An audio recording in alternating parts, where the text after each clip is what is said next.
Quer conquistar sua aprovação na prova teórica do Detran? Esse vídeo aqui é feito para você. Aqui você vai encontrar um super resumo de todo o conteúdo que foi trabalhado durante a semana, tanto as questões oficiais da prova teórica do Detran, quanto as questões do simulado que mais estão sendo cobrados na prova. Então, fica comigo até o final desse vídeo que você vai aprender muito conteúdo novo para agregar, para garantir a sua aprovação, além de muitas dicas e muitos macetes, não só para a prova teórica, mas também para a prova prática e também para o seu dia a dia. Mas antes de começar esse vídeo, já se inscreve aqui, ativa o sininho, deixa o joinha, o like e comenta aqui de qual cidade você está vendo esse vídeo. Todo condutor deve possuir conhecimentos básicos de mecânica a fim de manter o veículo sempre em bom estado e trafegar com segurança, conforme os preceitos da direção defensiva. Lembrando que direção defensiva é uma direção preventiva, são atos, atitudes, ações para evitar, para antecipar. Com relação à mecânica, é a mesma coisa, é aquela mecânica preventiva. São aqueles cuidados com a manutenção antes que alguma peça dê problema, apresente defeito e acabe ocasionando um acidente. E aí ele continua. Sendo assim, analise as afirmativas abaixo. Então, ele está dando para nós 3 números romanos, né? Risquinho 1, risquinho 2 e 3 risquinhos. E ele quer saber quais deles estão corretos. O 1 fala que folgas no sistema de direção provocam o desbalanceamento das rodas. Não. Folgas no sistema de direção não provocam o desbalanceamento das rodas. Rodar com pneu murcho, com pneu com calibragem excessiva, pular lombada, acertar buraco, isso sim pode provocar o desbalanceamento. Então, a 1 não está correto. A 2 fala que a finalidade dos amortecedores é de garantir a eficiência do sistema de direção, não é. As molas e os amortecedores, eles vão garantir a estabilidade do veículo, tanto que molas e amortecedores em mau estado podem acarretar no capotamento do veículo. Então, a 1 e a 2 não estão corretas. Então, só nos resta estar o correto a número 3, número romano 3, 1, 2, 3 risquinhos, que diz que as principais razões de perda de eficiência do sistema de freios são vazamento e nível de fluido baixo, bem como discos, pastilhas e lonas gastos. Então, sim, a número 3 é a única que está correta. Número romano 3, 1, 2, 3 risquinho, que fala que as principais razões de perda de eficiência do sistema de freio são vazamentos e nível de fluido baixo, bem como discos e pastilhas gastos. A cassação da Carteira Nacional de Habilitação poderá ocorrer. Pessoal, para essa pergunta vai existir apenas uma resposta correta, que é quando condenado judicialmente por delito de trânsito. Então, quando a pessoa ela comete uma infração que gera suspensão, por exemplo, ali na letra C em vermelho, dirigir sob influência de álcool não gera cassação. Primeiro gera a suspensão, ou seja, esse condutor ele está condenado judicialmente por delito de trânsito. Porém, ele está impedido de dirigir e mesmo assim ele teimou e foi lá e dirigiu. Aí sim, ele será cassado. É proibida a circulação de bicicletas em. Atenção, presta bem atenção no que eu vou te falar. Toda vez que a pergunta começar com é proibida a circulação de bicicletas, a resposta tem que começar com rodovia. É proibido bicicleta rodovia, anotem aí. É proibido bicicleta rodovia. Proibido bicicleta rodovia, salvo onde houver acostamento ou faixas de rolamento próprias. Lembrando ainda que quando ele falar em calçadas e passeios, a regra é a mesma. Permitido desde que devidamente sinalizado. Mas quando falar na proibição, a resposta sempre irá começar com rodovia. De acordo com os preceitos da direção defensiva, novamente, direção defensiva, direção preventiva é ver, pensar, agir antecipar uma situação de perigo. Ao conduzir um veículo em rodovia, sob chuva intensa, recomenda-se. Primeiro, que tem duas regrinhas básicas, que é reduzir a velocidade e acionar luz baixa ou luz de posição. E também é recomendado evitar a utilização dos freios sobre poças de água, porque para evitar a aquaplanagem ou a hidroplanagem, que é exatamente a próxima questão.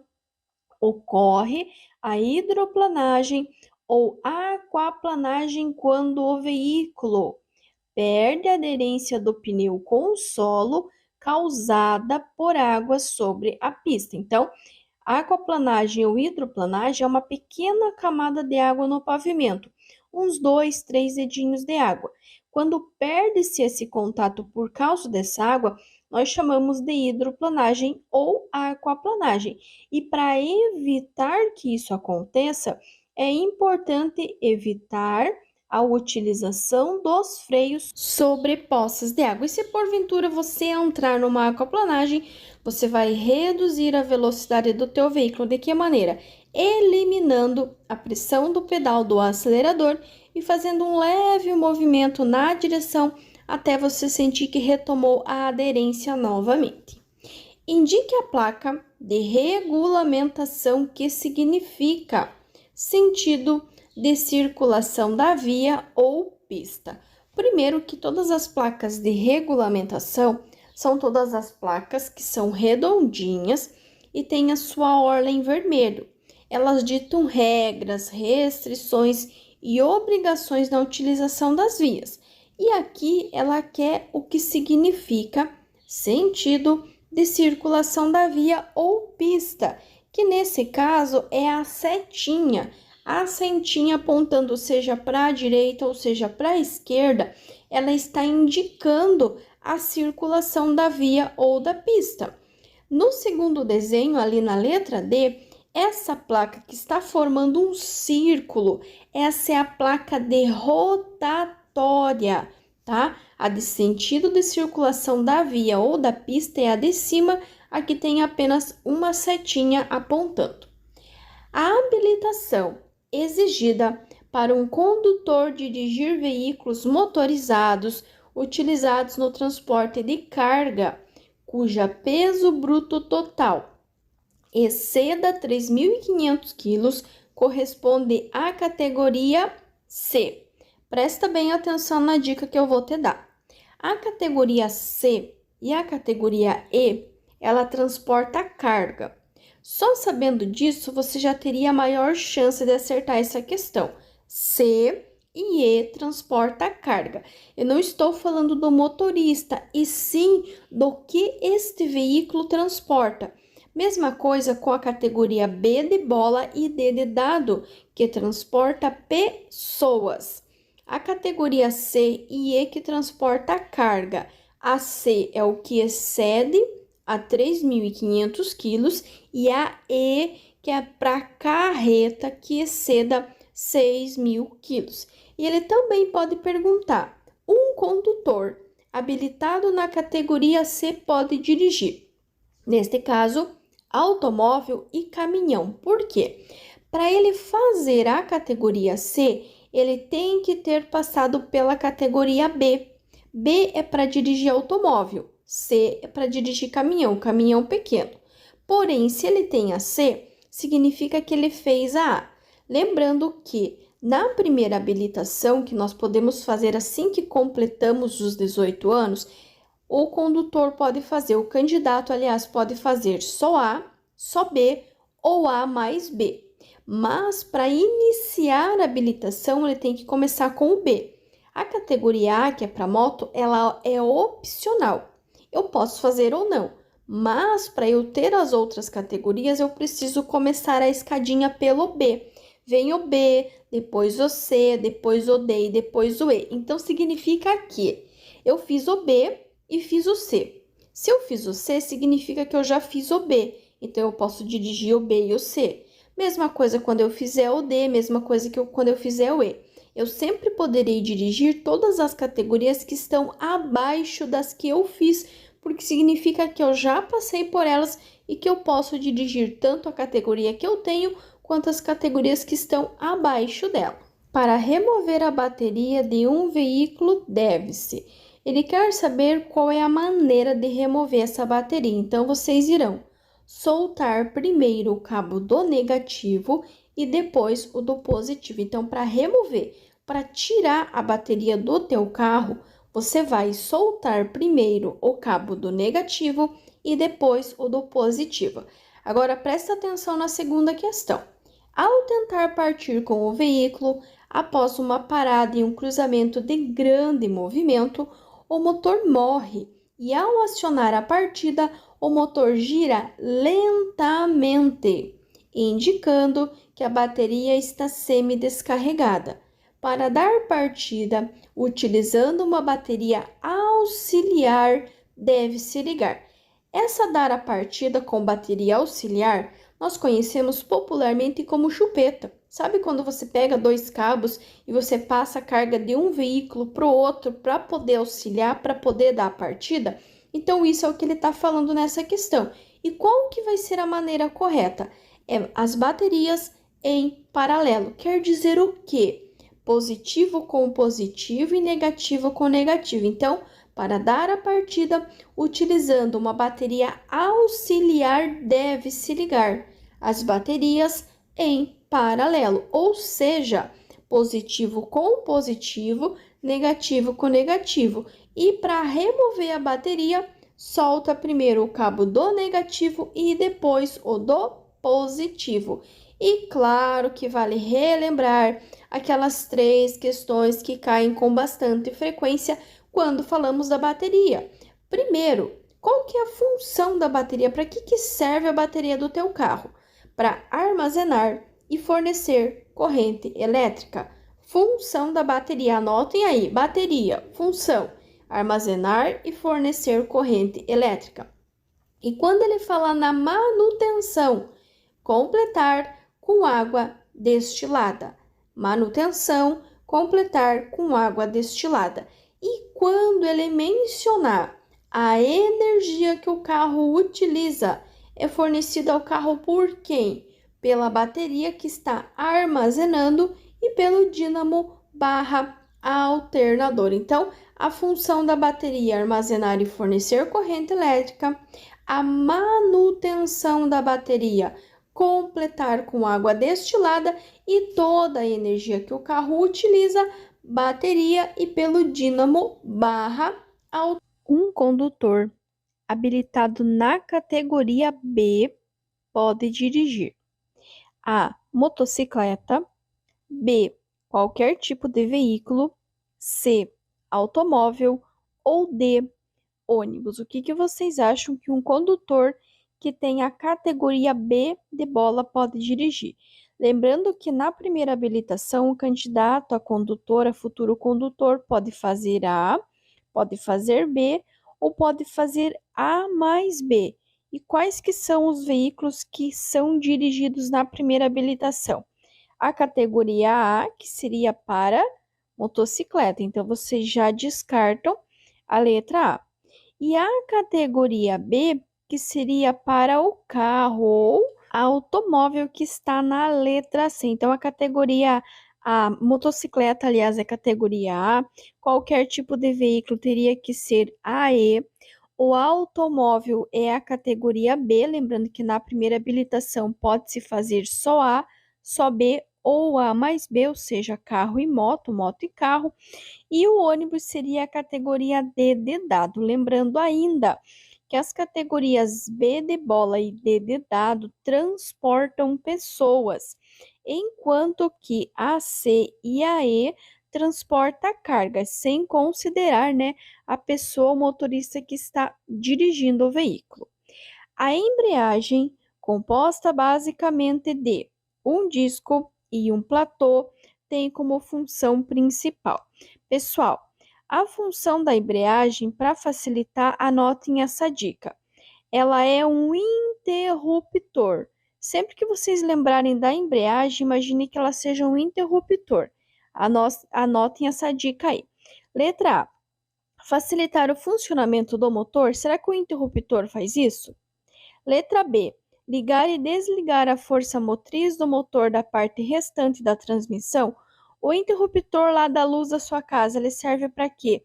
Ah, professora, para ligar e para desligar a luz. É exatamente essa a função da embreagem. Ela funciona como um interruptor, ligando e desligando a força motriz do motor da parte restante da transmissão. Então, o pedalzinho da embreagem, quando você pisa, você literalmente está utilizando ele como se ele fosse um interruptor, ligando e desligando a força motriz do motor da parte restante da transmissão. Então, sempre que falar da função da embreagem, resposta correta é a letra B.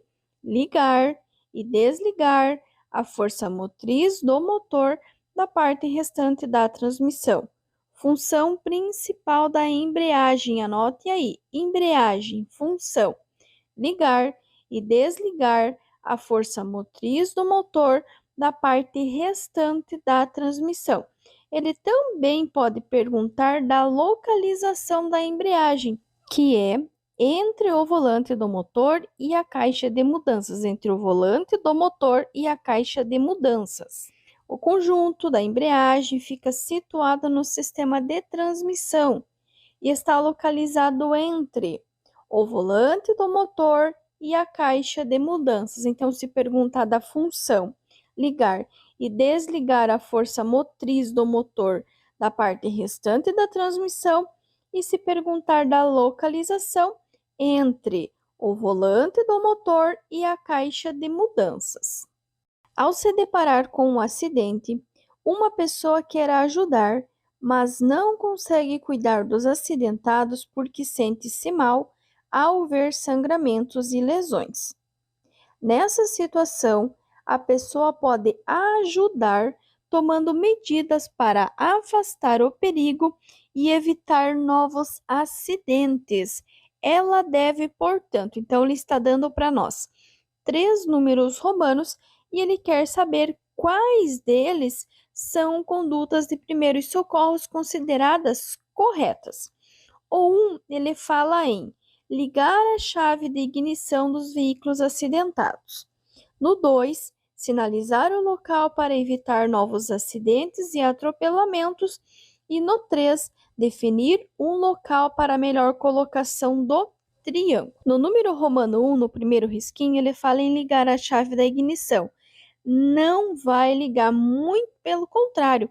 Se possível, vai desligar a chave da ignição. Só sabendo disso, vocês vão descartar todas as alternativas que têm a presença do número 1, que seria a letra a letra C e a letra D.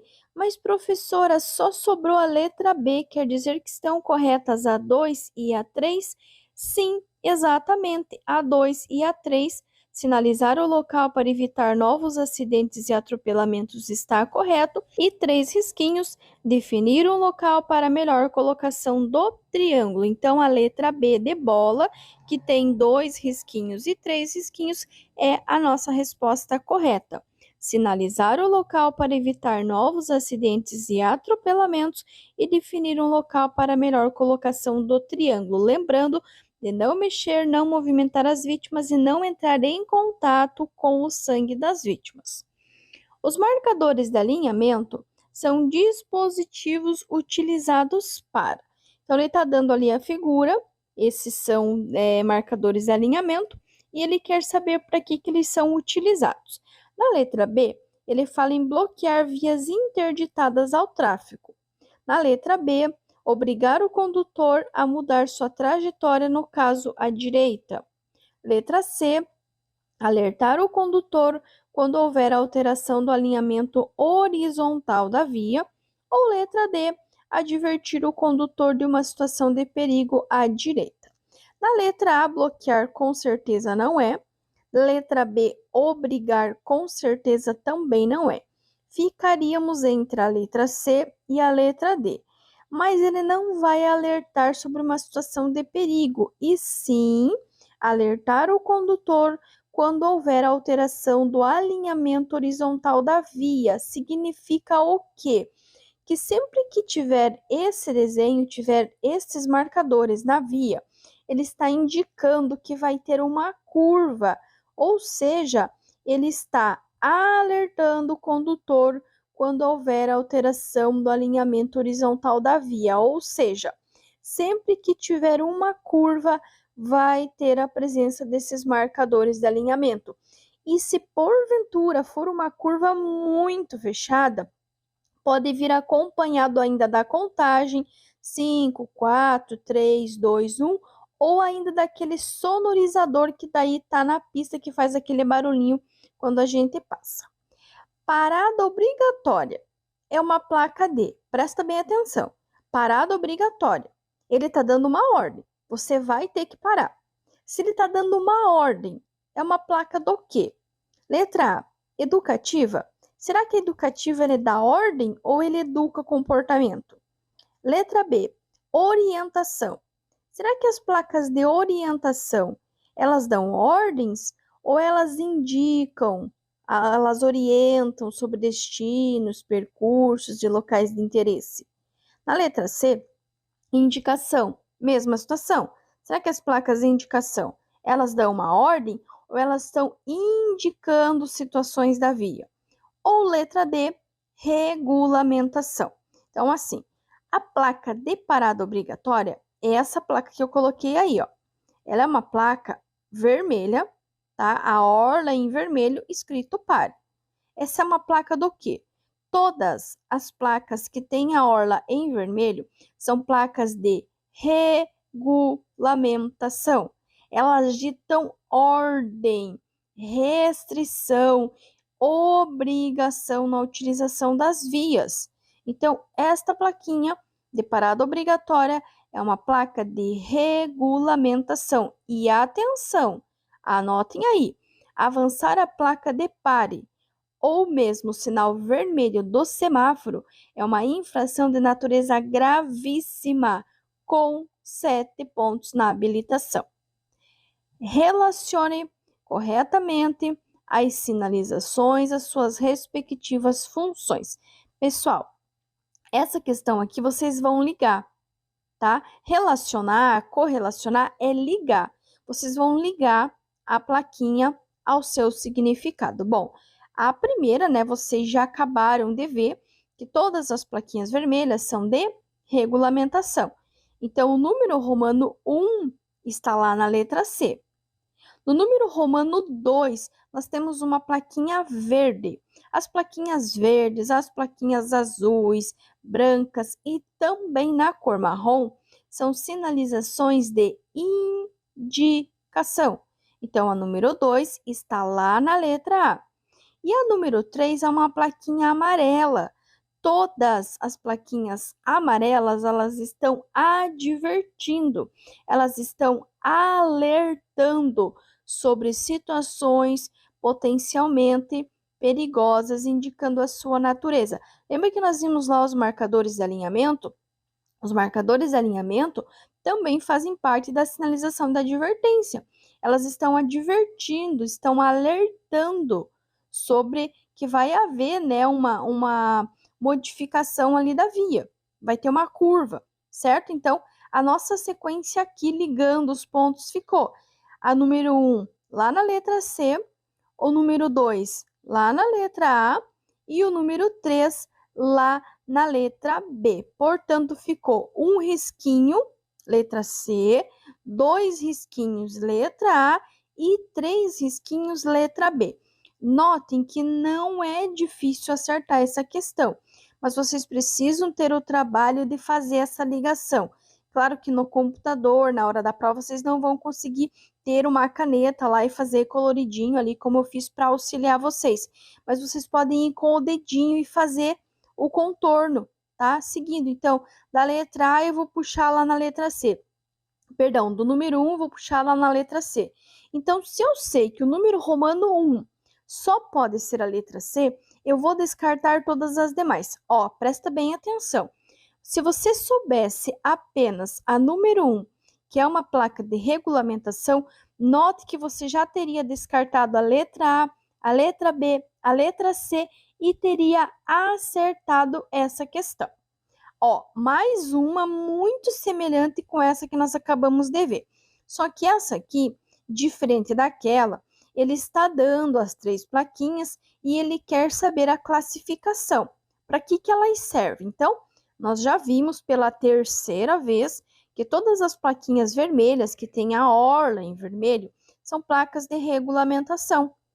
Então, se eu tenho uma vermelha e mais uma vermelha, é regulamentação e regulamentação, certo? E a plaquinha amarela, a função dela é o quê?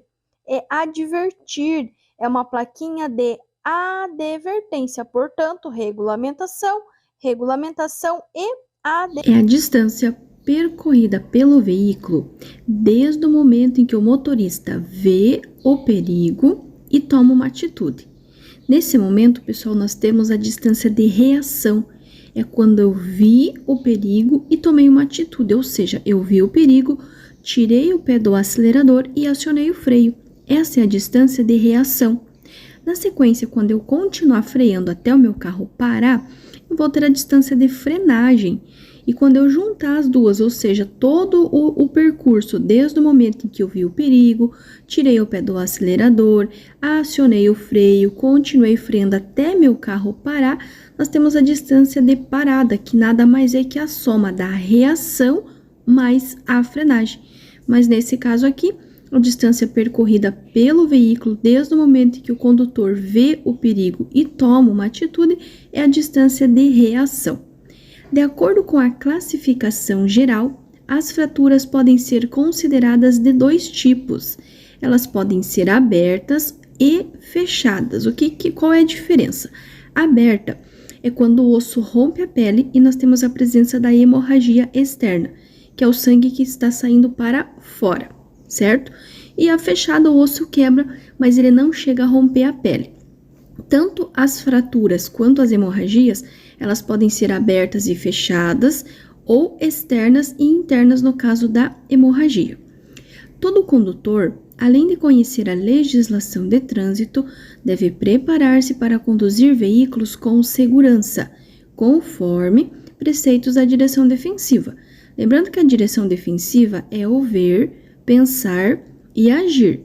É uma direção preventiva para prevenir, para antecipar situações de risco. Sendo assim, indica imperícia do condutor. O que vem a ser a imperícia? Aquele acidente causado pela falta de habilidade do condutor. Lembrando que as 3 principais causas de acidente é a imprudência, a negligência e a imperícia. Então, nesse caso, o condutor que não teve habilidade, não teve conhecimento, não teve técnica, significa que ele teve imperícia. Então, a imperícia é o acidente causado pela falta de habilidade do condutor, pela falta de técnica, quando o condutor está aprendendo a dirigir, ou mesmo quando troca de carro, que existem algumas diferenças no pedal do freio, da embreagem, quando tiver, entre outros, aí podemos ter a imperícia, que é a falta de habilidade, a falta de técnica por parte do condutor. E aí eu coloquei para vocês aqui, então, ó, primeiro, naquele anterior que nós vimos, as 3 principais causas de acidente, que é a imprudência, a negligência e a imperícia. Imprudência, quando o condutor, ele faz meio que sem querer. A negligência é quando ele age com total falta de atenção mesmo, por exemplo, dirigir alcoolizado. E a imperícia nada mais é que a falta de técnica ou de habilidade, quando nós estamos aprendendo a dirigir. E aí já vale ressaltar também os elementos básicos da direção defensiva, que são 5: o conhecimento, a atenção, a previsão, a decisão e a habilidade. Conhecimento tanto teórico quanto prático, a atenção, que o CTB diz que tem que ser 360, tudo que acontece na frente, lado direito, esquerdo e atrás do veículo. A previsão, que é prever, que é antecipar situações de risco. A decisão, que é quando eu tenho uma situação de risco, eu preciso decidir, eu preciso agir para evitar um acidente. E a habilidade, que nada mais é que o conhecimento, né, como nós vimos ali no primeiro item, o conhecimento, tanto teórico quanto prático, a habilidade é você colocar em prática, você praticar os conhecimentos que você aprendeu. E lembrando ainda que as condições adversas, que são aqueles fatores ou combinação de fatores que podem prejudicar o desempenho de vocês na direção, sempre serão 8. Sobre a circulação de bicicletas em calçadas, é correto afirmar que, tanto em calçadas quanto em passeios, a regra é a mesma. É permitido, desde que autorizado e devidamente sinalizado pelo órgão responsável. Lembrando que as bicicletas, elas devem circular nas ruas, nas vias, junto com os veículos, sempre pelo bordo, sempre no mesmo sentido e, claro, com preferência em relação aos veículos automotores. Quando falarmos em calçadas e passeios, ela até é permitida, desde que autorizado e devidamente sinalizado pelo órgão responsável. Cuidem para não confundir com rodovia. Quando ele fala na proibição, sempre vai começar com rodovias, vírgula, salvo onde houver acostamento ou faixa de rolamento próprias. A placa com o pictograma. Então, vocês têm o que ali? Vocês têm o desenho de 3 arvorezinhas, tá? E ele quer saber o que significa. Nesse caso, é um parque urbano. Então, se vocês encontrarem essa plaquinha na prova de vocês, com essas três arvorezinhas, essas 3 arvorezinhas significa parque urbano. Parque urbano seria um parque que está dentro da cidade. Então, se vocês verem essa plaquinha no dia a dia, ou mesmo encontrarem esta placa, este pictograma na prova de vocês, ela significa parque urbano. Parque urbano. Usar o veículo para arremessar sobre os pedestres, os veículos, água ou detritos é uma infração. Nesse caso, a infração é de natureza média, com 4 pontos.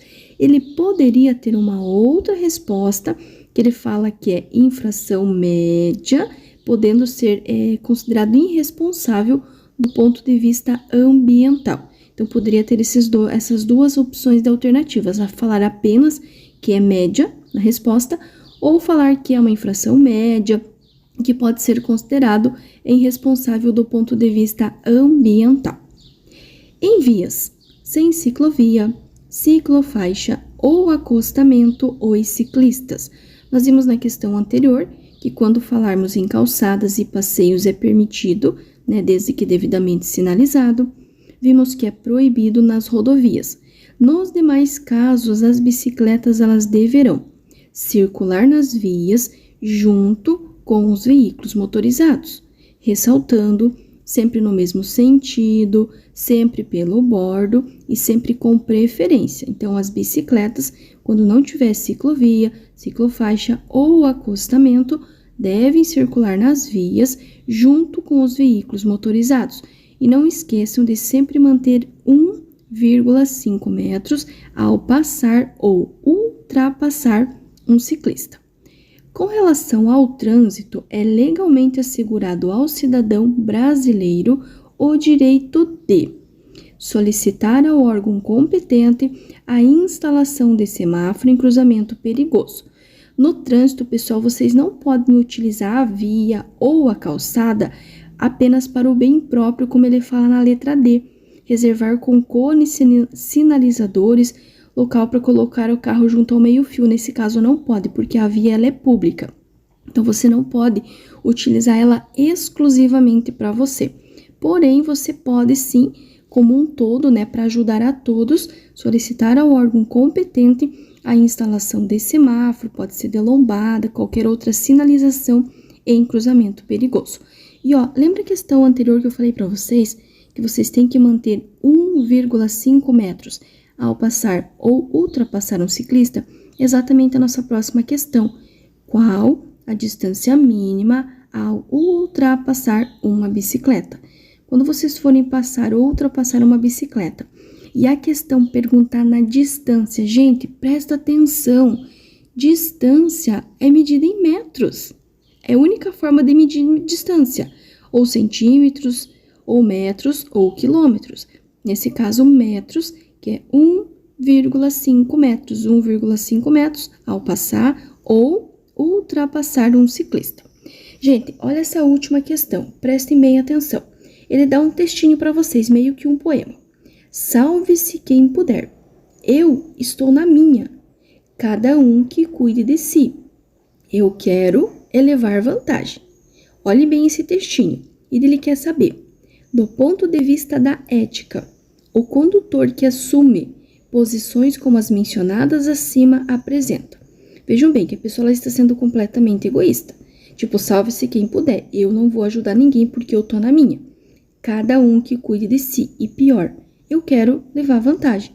Então, essa postura desse condutor, ela é equivocada na medida em que discrimina e nega as relações de solidariedade e convivência social. Postura equivocada na medida em que discrimina e nega as relações de solidariedade e convivência social. Por quê? No trânsito nós somos todos iguais, nós temos os mesmos direitos, nós temos os mesmos deveres e nós temos o dever, a obrigação de ajudar a todos, auxiliar a todos.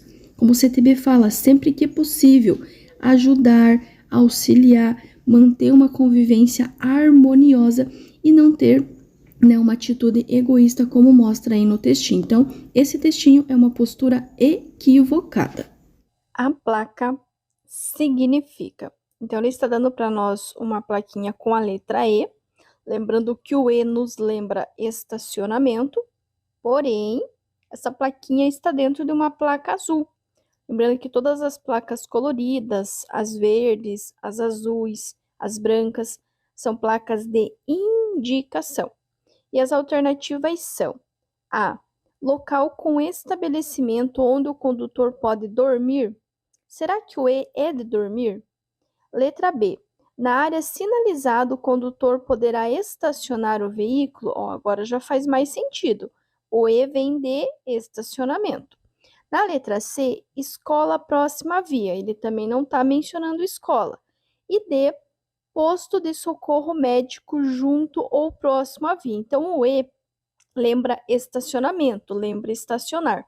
Portanto, a nossa resposta correta é a letra B de bola. Na área sinalizada, o condutor poderá estacionar o veículo. Então, se cair essa plaquinha com a letra E, lembre-se que a letra E nos lembra estacionamento e a resposta correta será: na área sinalizada, o condutor poderá estacionar o veículo. Na área sinalizada, o condutor poderá estacionar o veículo. Lembrando que é uma placa de indicação. A sinalização horizontal. Sinalização horizontal é tudo que está desenhado, pintado ou a postos sobre o pavimento. São todas as faixas, certo? Que indica ao condutor a proibição para estacionar. É feita na cor. No anterior, nós vimos uma permissão de estacionamento. Aqui ele quer saber de uma proibição de estacionamento. Qual que é a cor da faixa que diz que é proibido o condutor estacionar?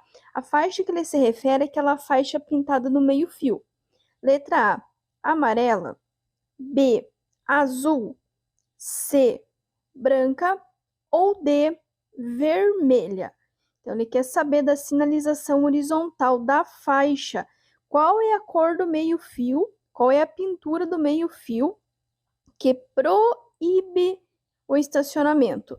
Nesse caso, será aquele Ezinho lá com um corte, que vai ser na cor amarela. Então, toda vez que você olhar na via pintado meio-fio na cor amarela, ou mesmo a faixa pintada na cor amarela, significa que é proibido estacionar.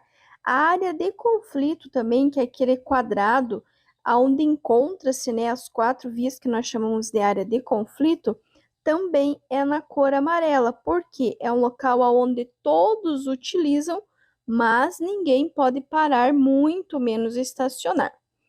Ao dirigir em uma rodovia O condutor entra em um trecho com neblina muito intensa, prestem bem atenção, muito intensa, praticamente impedindo a visão.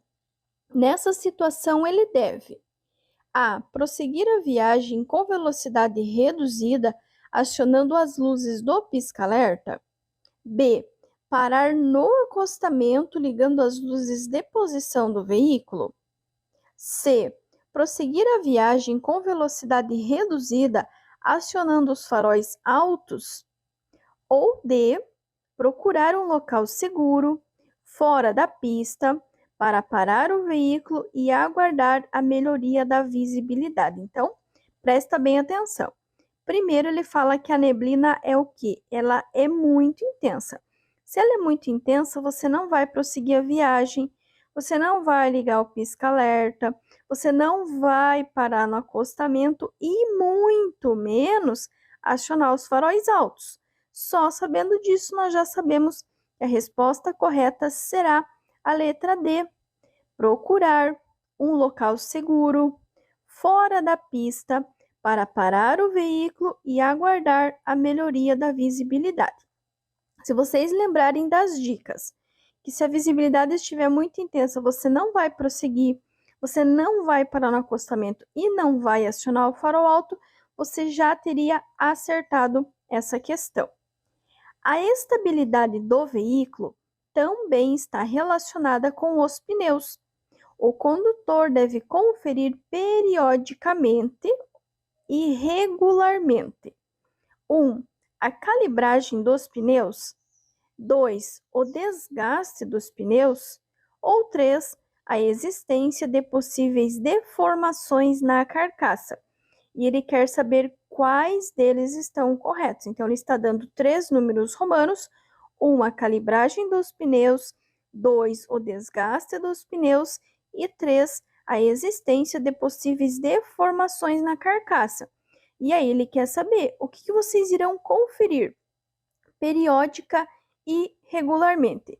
Se cair essa questão, os 3 números romanos estarão corretos sim. Tem que se verificar, né, a calibragem dos pneus, geralmente com os pneus ainda frios, né, assim que você sair da sua casa, já passa no posto de combustível e já faz a correta calibragem dos pneus. Também o desgaste dos pneus no número romano 2 e no número romano 3 também a existência de possíveis deformações na carcaça, principalmente quando você pula uma lombada, você acerta um buraco, existe a necessidade de ficar atento se não teve alguma deformação na carcaça. Então, sim, número romano 1, um risquinho, 2 risquinhos e 3 risquinhos estão certos. A calibragem dos pneus, o desgaste dos pneus e a existência de possíveis deformações na carcaça. Então, vocês vão procurar nas alternativas que tem risquinho, 1 risquinho, vírgula, 2 risquinhos e 3 risquinhos, que neste caso é a letra C. A calibragem, o desgaste e também a existência de possíveis deformações na carcaça. Letra C, resposta correta. Os ciclomotores devem ser conduzidos nas vias urbanas preferencialmente. Primeiro, para acertar essa questão, nós precisamos saber o que são ciclomotores. São aqueles veículos lentos, tá, de até 50 cilindradas e que têm velocidade máxima de 50 km por hora. São veículos mais fracos, veículos mais lentos. E aí ele fala de vias urbanas. O que é uma via urbana? Via urbana são as vias que estão dentro da cidade. Trânsito rápido, arterial, coletora e local. E aí ele quer saber onde é que você vai conduzir ciclomotor. Você já sabe que ele é um veículo lento. E aonde que os veículos lentos devem trafegar? A. Sobre as calçadas. B. Nas vias de trânsito rápido. C. No centro da faixa de trânsito mais à direita da pista de rolamento. Ou D. Na esquerda da faixa mais à direita da pista de rolamento. Lembrem-se, eles são veículos lentos. Todos os veículos que estiverem andando mais lentos deverão ficar mais à direita, ou seja, no centro da faixa de trânsito, mais à direita da pista de rolamento. Notem que não pode ser a letra D, porque a letra D fala na esquerda da faixa. A esquerda da faixa seria a contramão. Então, não é.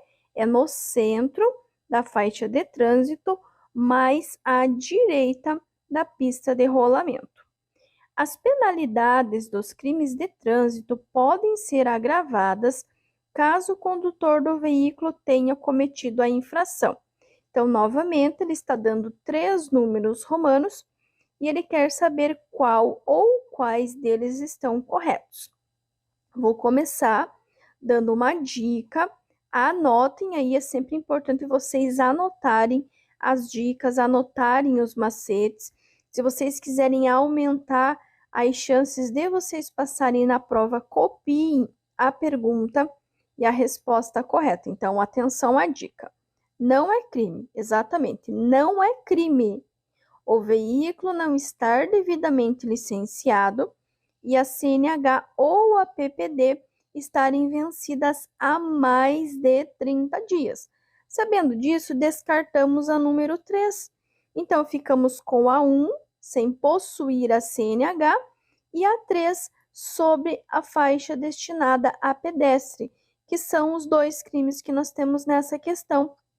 Número romano 1, que é um risquinho, e 3 risquinhos. Então, vocês vão procurar nas alternativas aonde tem um risquinho e 3 risquinhos, 1 e 3, sem possuir a CNH, sem ter feito, sem ter passado pelo processo da habilitação, e 3 sobre a faixa destinada a pedestres. Logo, letra D, 1 e 3 são crimes de trânsito.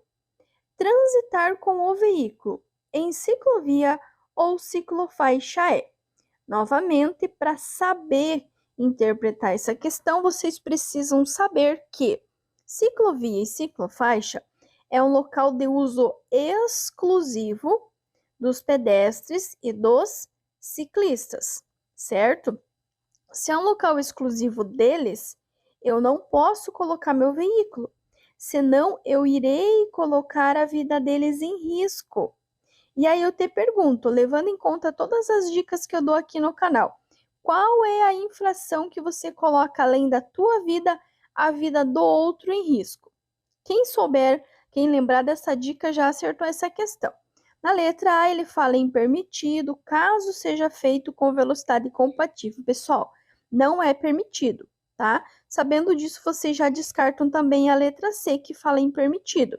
Ficamos entre a B e a D. E aí vocês vão lembrar que infração gravíssima é aquela que eu coloco além da minha vida, a vida do outro em risco. Então, sim, transitar em ciclovia ou ciclofaixa está colocando a vida do outro em risco e é uma infração gravíssima, sujeito à multa. Por que sujeito à multa? Porque precisa existir um guarda, um agente de trânsito, alguém que verifique a infração para fazer, né, a multa ali. Então, é infração gravíssima, sujeito à multa. Atenção, existem 2 situações que ele pode falar da ciclovia e da ciclofaixa. A primeira que nós acabamos de ver, que é o transitar com o veículo em ciclovia ou ciclofaixa. Infração gravíssima, sujeito a multa. Agora, estacionar o veículo sobre ciclovia ou ciclofaixa é uma infração grave, sujeito a multa também, porque novamente precisa, né, um guarda, um agente de trânsito verificar essa situação para efetivamente fazer a multa. E a remoção do veículo, porque a remoção vai acontecer sempre que você estiver estacionado de forma irregular, atrapalhando os demais. Não havendo proibição expressa pela sinalização, os ciclistas podem circular em ruas de forma geral, porém cuidem com prioridade sobre os veículos motorizados. Os ciclistas, as bicicletas, elas irão circular nas ruas de forma geral, com prioridade sobre os veículos motorizados. Então, as bicicletas, os ciclistas vão circular na rua junto com os veículos, sempre no mesmo sentido, sempre pelo bordo e sempre com prioridade sobre os veículos motorizados. Atenção! Quando falar em passeios e calçadas, é permitido, desde que devidamente sinalizado. E mais atenção ainda, quando ele falar da proibição, a resposta sempre terá que começar com rodovias, salvo onde houver acostamento ou faixa de rolamento próprios. O condutor, ao ser ultrapassado, deverá, basicamente, não fazer nada, apenas facilitar a ultrapassagem. De que maneira? Não fazendo nada.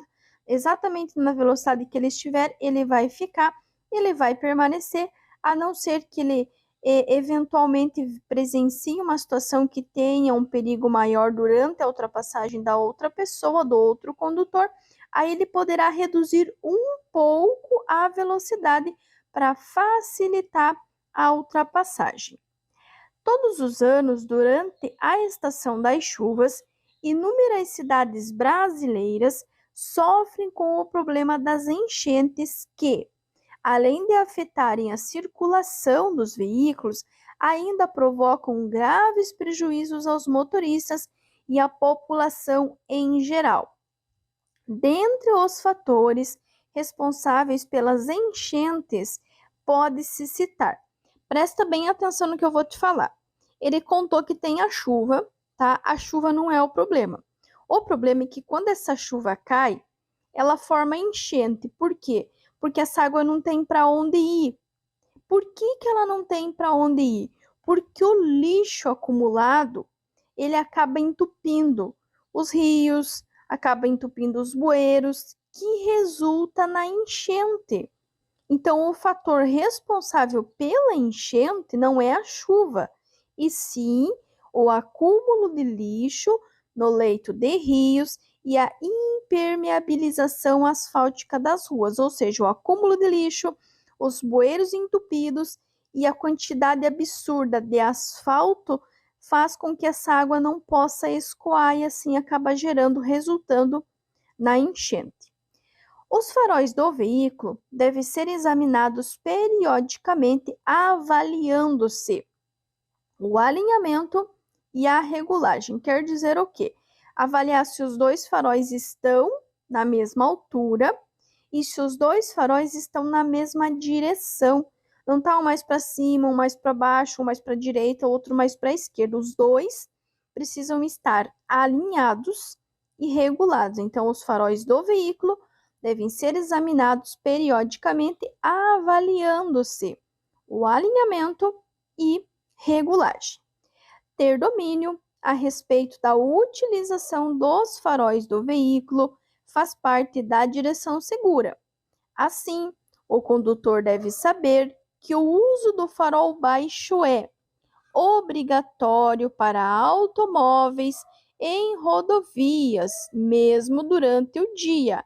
Atenção, pessoal, porque essa questão é nova, está caindo há pouco tempo e vocês precisam saber, é uma regrinha nova aí do CTB, que é obrigatório para automóveis em rodovias, mesmo durante o dia. Então, o farol baixo, ele precisa estar aceso obrigatoriamente para automóveis em rodovias, mesmo durante o dia. E atenção, presta bem atenção em mim. Se você for motociclista, para o motociclista é um pouquinho diferente, porque os motociclistas, as motos no geral, elas precisam estar o tempo todo com o farol baixo aceso. Seja de manhã, de tarde, de noite, faça chuva, faça sol, seja na cidade, seja na rodovia.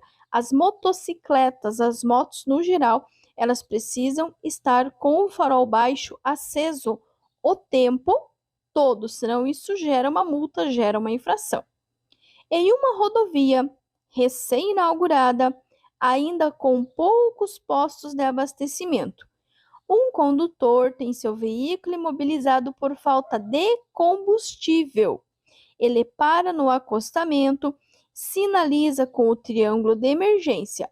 Nessa situação, o condutor, pessoal, presta bem atenção aqui no que eu vou falar para vocês. Cuidem, porque aqui dá a falsa impressão que o problema está em ele parar no acostamento. Não é, tá? Parar no acostamento, sim, é permitido, justamente para casos de urgência ou de emergência. A infração que ele cometeu aqui é ficar imobilizado na via por falta de combustível, o que nós chamamos de pane seca. Ficar sem combustível ou a pane seca é uma infração de trânsito de natureza média. Então, a infração não está em parar no acostamento. Ele comete uma infração média, de natureza média, com 4 pontos, por ter ficado imobilizado na via por falta de combustível, por ter tido uma pane seca. Então, a infração é por falta do combustível, porque até então, a parada que ele fez no acostamento, ele fez de maneira correta. A ultrapassagem nas pontes e viadutos presta bem atenção, porque existem duas situações aqui. Quando for ponte e viaduto, tá? Com apenas um sentido de direção, uma faixa por sentido, é proibido. Quando for pista dupla, 2 faixas ou mais por sentido, aí é permitido. Então, olha a resposta. Proibido nas vias com duplo sentido de direção e pista única. Quer dizer o quê? Se tem apenas 2 pistas, uma indo e a outra vindo, em pontes e viadutos vai ser proibido. Agora, se for pista dupla que eu digo tem 2 faixas indo, 2 faixas vindo, aí nesse caso será permitido.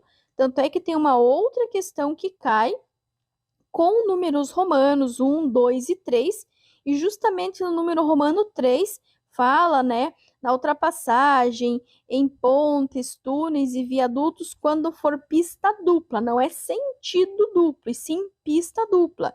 2 ou mais faixas, quando for 2 ou mais faixas, é permitido. É proibido quando for sentido duplo e tiver apenas uma faixa por sentido, uma faixa indo e uma faixa vindo. Aí vai ser proibido. Vias locais são aquelas. Lembrando que via local é uma via urbana. As vias urbanas que nós temos hoje é trânsito rápido, 80 km por hora, arterial, 60 km por hora, coletora, 40 km por hora e local, 30 km por hora. As vias locais são aquelas que se destinam apenas ao acesso a áreas restritas. Vias locais que se destinam apenas ao acesso a áreas restritas. Quase sempre final de rua. É um local onde realmente só quem mora ali que vai acabar utilizando. 3 motoristas estão completando um ano com suas respectivas permissões para dirigir. Durante esse primeiro ano, o histórico de infrações de trânsito de cada um foi o seguinte. E aí ele vai dar o histórico e a pergunta é: a CNH será conferida apenas. Atenção, anotem aí. Durante a PPD não pode ter nem infração grave, nem gravíssima, nem ser reincidente em infração média. Anotem, gente, é sério, anotem aí. Durante a PPD não pode ter infração grave. Então, vocês já podem descartar o motorista 1, porque fala que ele cometeu uma infração de natureza grave, então ele não vai pegar a CNH definitiva. Não pode ser reincidente, não pode nem grave nem gravíssima, e não pode ser reincidente em infração média. O que quer dizer reincidente? Quer dizer que ele não pode ter 2 infrações de natureza média. Se ele tiver 2 infrações de natureza média, ele não vai pegar a CNH. E olha o motorista 2, ele tem justamente 2 infrações de natureza média. Então, ele também não vai pegar a CNH definitiva. Agora, o motorista 3, ele tem 3 infrações de natureza leve, mas e pode? Pode. Por que pode? Porque a regra é assim, não pode nem infração grave, nem gravíssima, nem ser reincidente de média nos últimos 12 meses. Ele não menciona nada sobre as infrações de natureza leve, ou seja, ele poderia cometer várias infrações de natureza leve, desde que não ultrapasse, os 40 pontos, que ele sim pega a CNH definitiva dele.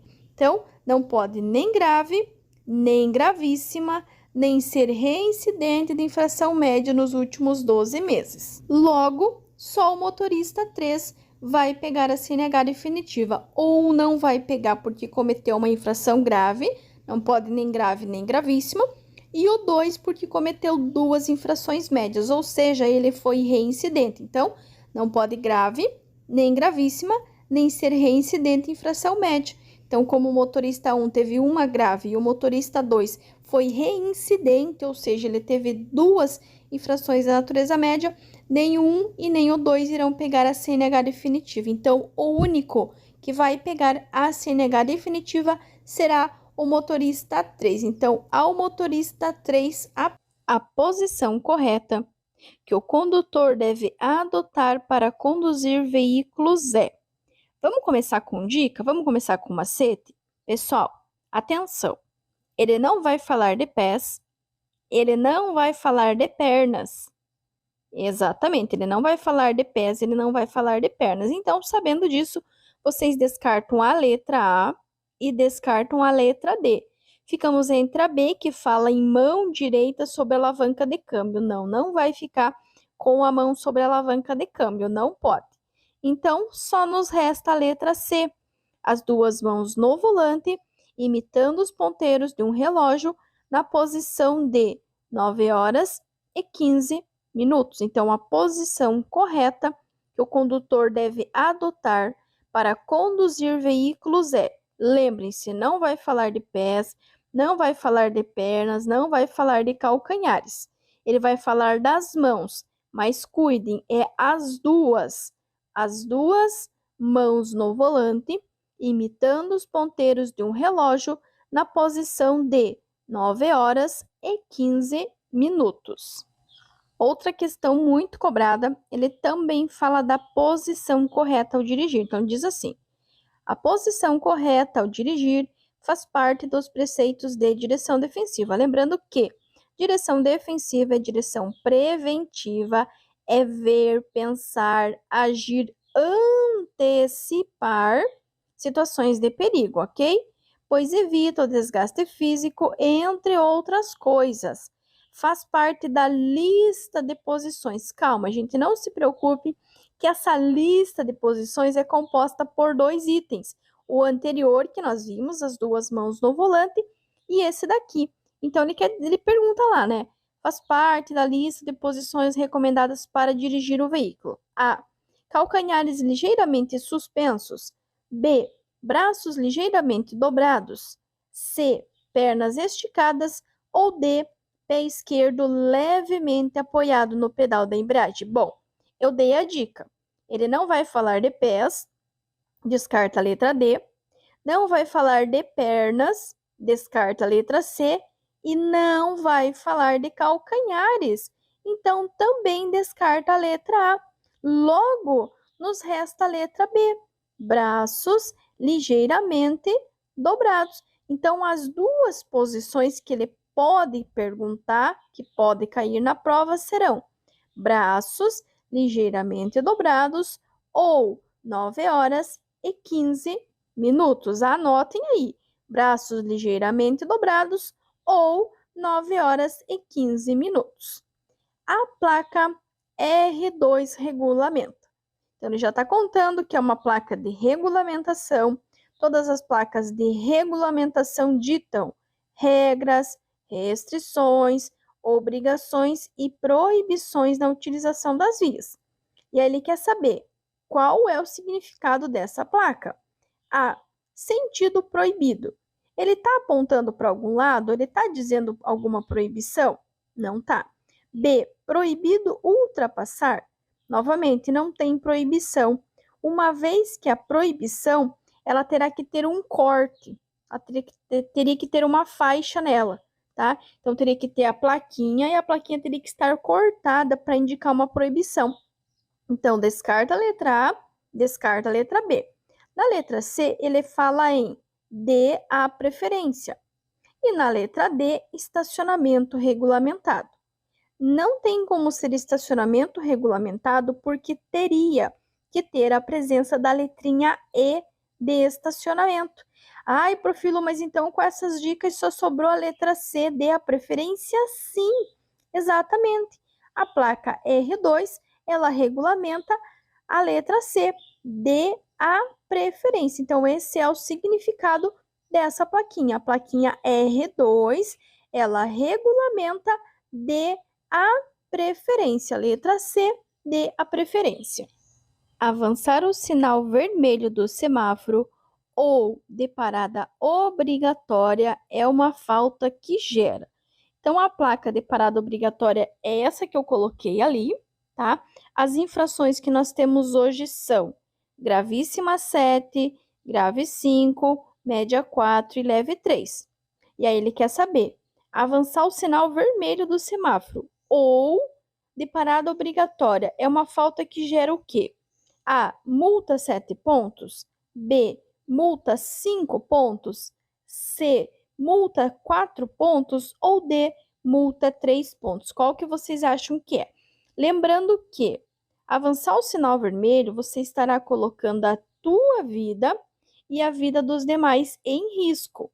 Toda vez que eu coloco a minha e a dos demais em risco, sempre será uma infração de natureza gravíssima, com 7 pontos. Então, sim, avançar o sinal vermelho do semáforo ou mesmo a plaquinha de pare, de parada obrigatória, é uma multa gravíssima com 7 pontos na CNH. Então, resposta correta, letra A, multa 7 pontos na CNH. Relembrando, infração gravíssima, 7 pontos, grave 5, média 4, leve 3. Gravíssima 7, grave 5, média 4, leve 3. A obrigatoriedade do uso de cinto de segurança para condutores e passageiros é porque evita, primeiro, que evita uma multa. Não usar o cinto de segurança, seja o condutor ou qualquer ocupante do veículo, é uma infração de natureza grave com 5 pontos. Mas além da infração, o que mais que vai evitar? Letra A, colisão com o veículo da frente. Será que é o cinto que evita colisão com o veículo da frente? B, o cometimento de infrações que geram multas gravíssimas.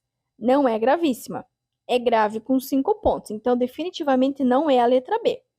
Letra C, colisão com o veículo de trás. Será que o cinto vai evitar colisão com o veículo de trás? É a função do cinto, pessoal, prestem atenção, é a função do cinto. Ou letra D, o lançamento dos corpos para fora do veículo em caso de colisões. Então, qual que vocês acham que é a função do cinto de segurança? Por que ele tem que ser usado? Claro que é para evitar uma multa, mas não é gravíssima, é uma multa grave com 5 pontos. E também o lançamento dos corpos para fora do veículo no caso de colisões. Então, a obrigatoriedade do uso do cinto de segurança para condutores e passageiros é porque evita o lançamento dos corpos para fora do veículo no caso de colisões e também evita uma infração de natureza grave com 5 pontos. E ele também pode perguntar sobre o cinto de segurança, podemos dizer que é incorreto. Olha a presença da palavrinha incorreto. Incorreto, errado, exceto quer dizer o quê? Que dessas 4 alternativas, 3 estão certas. É exatamente, 3 estão certas. Uma está errada. E ele quer o incorreto, ele quer o errado. Isso mesmo, ele quer que você marque o que não é certo, o que é errado, o que é incorreto. Vamos ver lá então. Letra A. O cinto de 3 pontos é ineficaz? O que é ineficaz? Ineficaz quer dizer que ele não tem eficácia nenhuma, que ele não serve para nada, que ele não tem utilidade nenhuma. Será que é isso? Será que isso é o correto?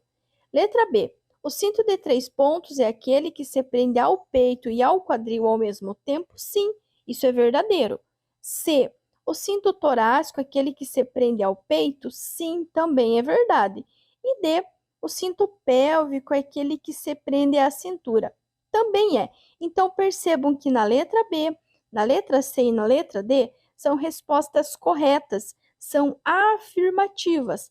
Porém, o negativo, o errado, o incorreto é dizer que o cinto de 3 pontos é ineficaz, uma vez que ele é o mais eficaz de todos. Então, o incorreto é a letra A, o cinto de 3 pontos é ineficaz. A penalidade de advertência por escrito poderá ser aplicada a critério da autoridade de trânsito nas infrações de natureza. Prestem bem atenção. A advertência não chega a ser nenhuma multa. É um puxão de orelha. Tipo, olha, você cometeu tal infração, você estava errado, porém, como foi tua primeira infração, foi de uma gravidade mais baixa, não apresentou risco à vida de ninguém, vai ser aplicado a advertência, que é um puxão de orelha. Em quais penalidades? Em quais infrações? A média, desde que o infrator não seja reincidente na mesma infração nos últimos 12 meses. B, leve ou média em qualquer circunstância. C, leve, desde que o infrator não seja reincidente na mesma infração nos últimos 12 meses.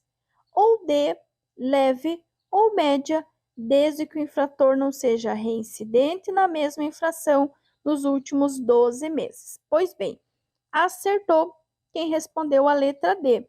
É na leve ou média, tá? Não é em qualquer circunstância, mas sim desde que o infrator não seja reincidente na mesma infração nos últimos 12 meses. Letra D, penalidade de advertência, leve ou média, desde que o infrator não seja reincidente na mesma infração nos últimos 12 meses. A frota brasileira de veículos automotores é movida por vários tipos de combustíveis. Sobre esses combustíveis, afirma-se.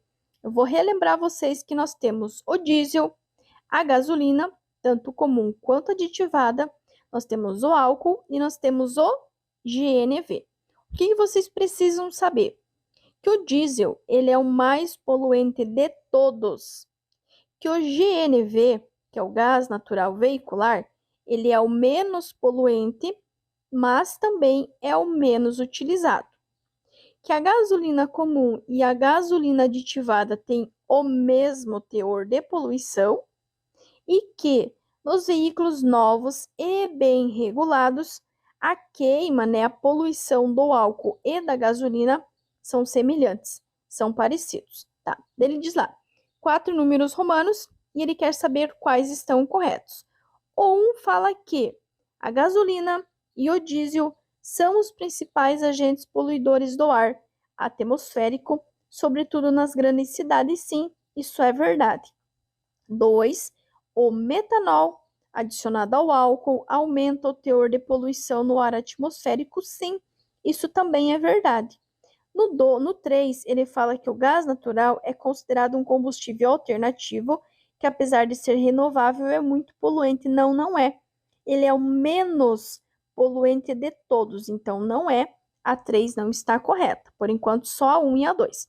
E a 4 fala que no Brasil, graças às campanhas para a melhoria do meio ambiente, os combustíveis alternativos já são utilizados maciçamente em 90% da frota nacional.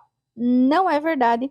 Se estiver presente em no máximo 15% da frota, vai ser muito. Então, só estão corretos número romano 1 e 2. Então, na resposta, vocês precisam procurar um risquinho e 2 risquinhos, que está na letra D. 1 e 2 são as alternativas. Segundo as suas funções, as placas abaixo, pela ordem, são classificadas nos seguintes tipos: Prestem bem atenção, porque nessa questão ele não está perguntando o significado da placa, e sim a sua função, a que grupo elas pertencem. Então, vocês têm ali as duas primeiras placas, elas são iguais. Logo, a resposta das duas primeiras também precisa ser iguais. Então, ali nós temos duas placas redondas que têm a orla em vermelho, que são placas de regulamentação. São todas aquelas placas que ditam regras, restrições, obrigações e proibições na utilização das vias. Nós temos a primeira placa, que é uma permissão de estacionamento, a segunda, que é proibido virar à esquerda. Mas ele não está perguntando o significado da placa, e sim a função dela, a que grupo elas pertencem. Então, na primeira e na segunda, nós temos regulamentação e regulamentação. A terceira placa é uma placa amarela. Todas as placas amarelas são placas de advertência, que advertem sobre situações potencialmente perigosas, indicando a sua natureza. Então, ele vai ficar assim, ó: regulamentação, regulamentação e advertência. Sempre que cair essas questões perguntando da função, fiquem muito atentos para conseguir identificar as placas que são semelhantes, pois a resposta também será semelhante. Então, regulamentação, regulamentação e advertência. Essa outra aqui, notem que ela é muito semelhante. Ele fala para relacionar corretamente as sinalizações com as suas respectivas funções. Novamente, não está perguntando o significado da placa, e sim a sua função, a que grupo elas pertencem. Então, lá em cima, no primeiro caso, nós temos uma placa de regulamentação, que são as placas vermelhas. No segundo caso, plaquinha verde, plaquinha azul, são as plaquinhas de indicação. E, novamente, todas as plaquinhas amarelas são placas de advertência, que advertem sobre situações potencialmente perigosas, indicando a sua natureza. Então, logo, né, a resposta para essa questão seria o 1, que é a letra C, regulamentação, o 2, que é a letra A, indicação, e o 3, que é a letra B, advertência.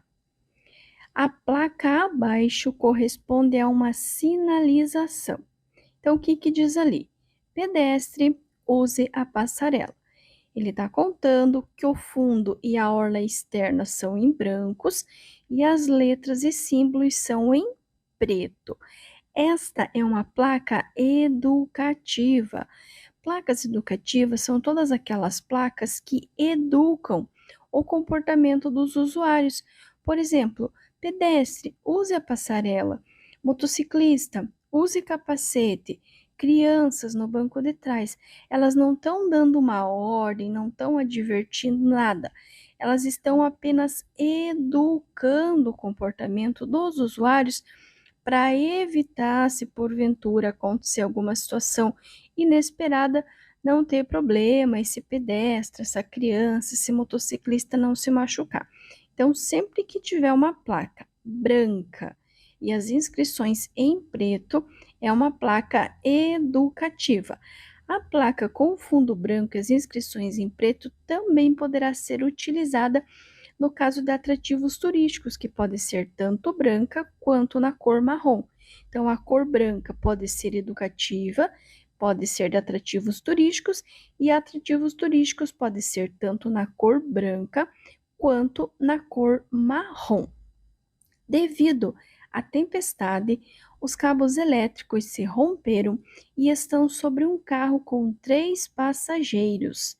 Nessa situação, o procedimento indicado é: lembrando que neste vídeo aqui são as questões oficiais da prova teórica do Detran, então nós não temos acesso às 4 alternativas, apenas a resposta correta em verde e a alternativa que foi marcado errado em vermelho. Então, nesse caso, correto em verde, orientar os passageiros para que permaneçam no interior do carro, aguardando o resgate adequado. Há um preocupante aumento no número de acidentes envolvendo motociclistas. O condutor desse tipo de veículo deve evitar. Quando ele fala no deve evitar, são aquelas atitudes que o motociclista não deve fazer, que neste caso, em verde, circular entre as faixas de tráfego. Então, os motociclistas, eles devem evitar de circular entre as faixas de tráfego. Ocorreu um acidente às 13 horas em uma rodovia que apresenta pista seca e cuja velocidade máxima permitida é de 100 km por hora. A distância segura para início da sinalização deve ser de no mínimo. Primeira dica que eu vou dar para vocês. Ele nunca vai falar em passos curtos e ele nunca vai falar em metros. Ou ele vai falar passos ou ele vai falar passos longos. Segunda dica. Sempre que o acidente ocorrer durante o dia, com tempo bom e com pista seca, vocês vão multiplicar a velocidade por 1. 100 vezes 1 é 100.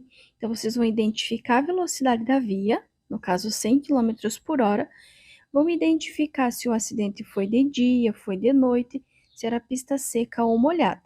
Então, identifiquei a velocidade. Se eu sei que foi de dia, com um tempo bom e com pista seca, eu vou multiplicar a velocidade por 1.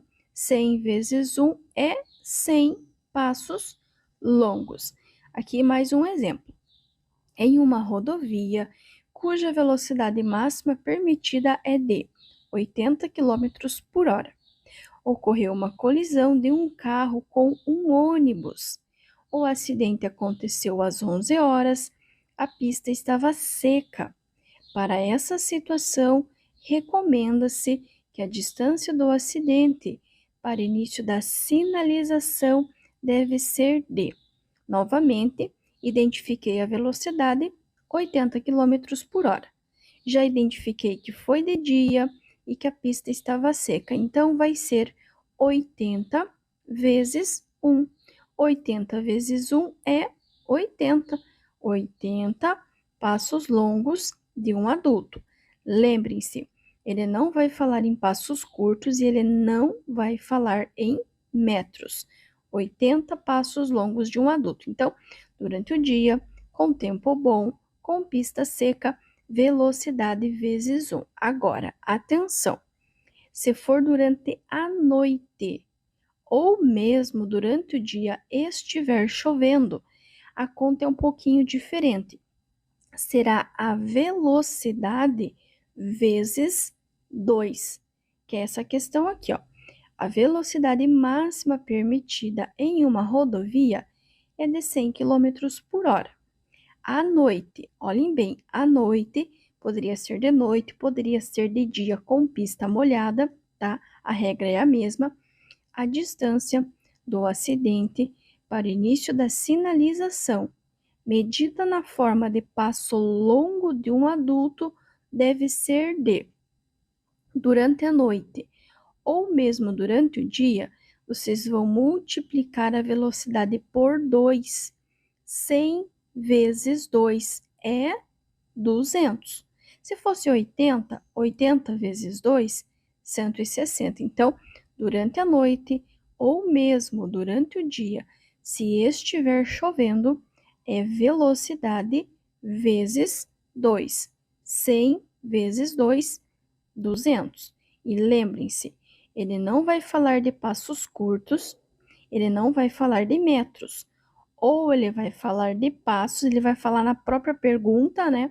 Passos longos de um adulto, ou ele vai falar apenas na resposta passos longos ou passos longos de um adulto. Nunca vai falar em passos curtos e nunca, jamais vai falar em metros. Então, reforçando, durante o dia, com tempo bom, com pista seca, velocidade vezes 1.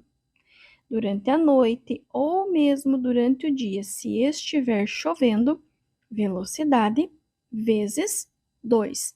E atenção, Se durante a contagem vocês encontrarem uma curva, vocês irão reiniciar novamente a contagem após o término da curva de um acidente. Ó, esse aqui já aconteceu de dia, só que estava chovendo. Então diz assim: em uma via local cuja velocidade máxima permitida é de 40 km por hora, ocorreu uma colisão de um carro com uma árvore. O acidente aconteceu às 12 horas e era um dia de chuva. Lembra que na questão anterior era de noite? Aqui é chuva. Então, durante a noite ou mesmo durante o dia com chuva, velocidade vezes 2. E ele continua: para essa situação, recomenda-se que a distância do acidente para início da sinalização deve ser de, novamente, passos longos. Não é passos curtos e não é metros. Então, durante o dia, aliás, durante a noite ou mesmo durante o dia, com pista molhada, que é esse caso, né? Tinha chuva, velocidade vezes 2. 40 vezes 2 é 80. 80 passos longos de um adulto. Então, não esqueçam. Durante o dia, com tempo bom, com pista seca, velocidade vezes 1. Durante a noite, ou mesmo durante o dia, se estiver chovendo, velocidade vezes 2. Cuidem, ele não vai falar de passos curtos, ele não vai falar em metros, sempre passos longos ou passos longos. Gratidão a você que assistiu esse vídeo até aqui, gratidão a quem já se inscreveu, já deixou o joinha, o like, o comentário. E ó, se você chegou até aqui, você gostou, esse vídeo agregou conteúdo aí pra você, não sai desse vídeo, não sai desse canal sem se inscrever aqui, ativar o sininho para receber os vídeos novos que são postados aqui todos os dias, deixar o teu joinha, o teu like e principalmente comentar aqui de qual cidade, de qual estado vocês estão vendo esses vídeos. Gratidão também pelo carinho de todas as mensagens, todos os feedbacks que eu tenho recebido aqui. Ó, atenção, você também pode se tornar membro aqui do canal e dar uma forcinha aqui pro canal. Esse conteúdo aqui ele é 100% gratuito, então se você quiser ajudar a manter esse canal ativo, aí você também pode se tornar membro aqui do canal, que com certeza eu vou ficar muito feliz e com certeza Deus vai te dar 1000 vezes mais. Gratidão a todos, sucesso, bênçãos a todos vocês e até o nosso próximo vídeo. E um abraço da Prof. Lu.